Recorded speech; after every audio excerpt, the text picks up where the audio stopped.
Larry Obama, Virginia pilot. How you doing, man? I'm doing good. Good, good. It was only 4 years ago you led the area in scoring, and now 4 years later you're leading one of the top scorers in the country. Just talk about your progress and how surprised you are to be doing so well your first year. Um, I'm happy with my progress. I mean, I put in a lot of work. I worked hard over my years to get to this point. So I wouldn't say I'm surprised that I did so well because my hard work just paid off, and I'm just glad to get recognized for it nationally now. So I think I'm pretty proud of my progress. To piggyback on that, is it hard to believe that was only 4 years ago though? Yeah, like it feels like I was just in high school. Like yeah, so time's flying. Hey, Cam, let's stick with the hometown theme, man. My name's Craig Loper. I work at Wavy 10 in Norfolk. Uh-huh. Just reading up on your story recently, actually came from Baton Rouge, so I knew who you were. That was my Right. last job.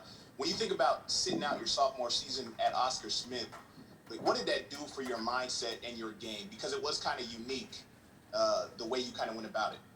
I think it helped me. It helped me look at the game from a different perspective. Made me work on my game more, work on myself as far as getting stronger, and just working on my athleticism part of the game. So I think it was just a big help for me sitting out that year, and now pretty proud that I did that because it helped me in a big way.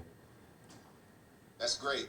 What kind of responses and interactions do you have kind of with people back home? Obviously, you went to Oak Hill and made a lot of noise, but now that you're doing at the highest level of college basketball, what kind of interactions do you have with everyone from Chesapeake? I'm just they all text me after the games and be like, tell me good game and stuff, and that they be watching the game. So it's just good to know that people from back home is watching you play at the highest level. So I think it's pretty cool. Last one for me, Cam.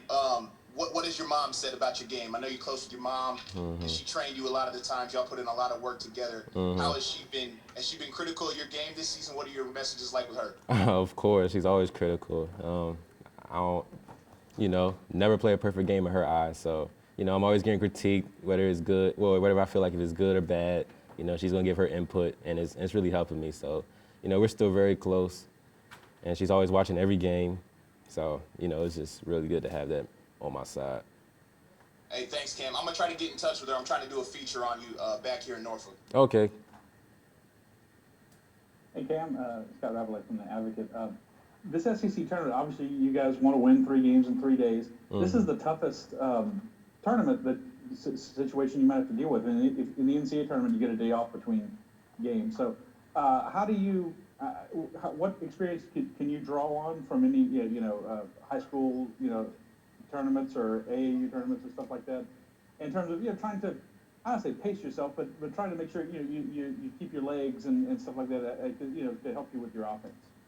Well, well, just playing AAU really, playing AAU is a real big help. So I'm pretty used to playing these 3 games in 3 days. Because in AAU sometimes you play 2 games in one day. So I mean, it's not gonna be a big problem for me just being able to play AAU because AAU prepared me for, tournaments like this. So I feel like I'm gonna be fine, you know.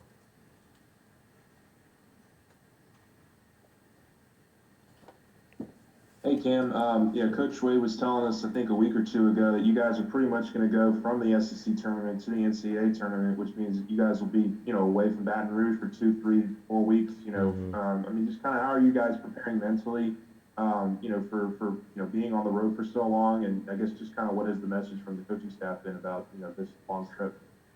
The message is just to be the most excited team to be there at both tournaments, because if we go in there with a great mindset that we want to be there, great things will happen. But if we go in there with a bad mindset about how we don't want to be there no more, then of course bad things are going to happen. So I feel like our message is just to go in there, be the most energetic, most positive team, and good things will come out of it. So that's the main thing. And this will probably be your only year on campus. What do you take away from it now that it's kind of coming to a close? It was very different for the COVID pandemic year. I wish we had like a full crowd so I can actually get the full college experience. But I'm really happy with my experience here at LSU. So I wouldn't trade it for nothing. So I'm just really happy that I got to spend my time in Baton Rouge for this year. Could you talk about any ways that you feel your game has improved during your time here? Maybe some things you learned from your teammates or coach? Yeah, I mean, I kind of improved on, well, not really. I mean, I feel like I improved my rebounding. I rebounded really well towards the end of the year. And defending, really, I feel like that my defense gets overlooked because, you know, I score the ball so well. So I feel like that gets overlooked by most people. So I feel like I did those two things really well this year. And, you know, it just goes overlooked because I score the ball so well. So it is what it is. Anything else for Cam? Awesome. Appreciate it. Appreciate it.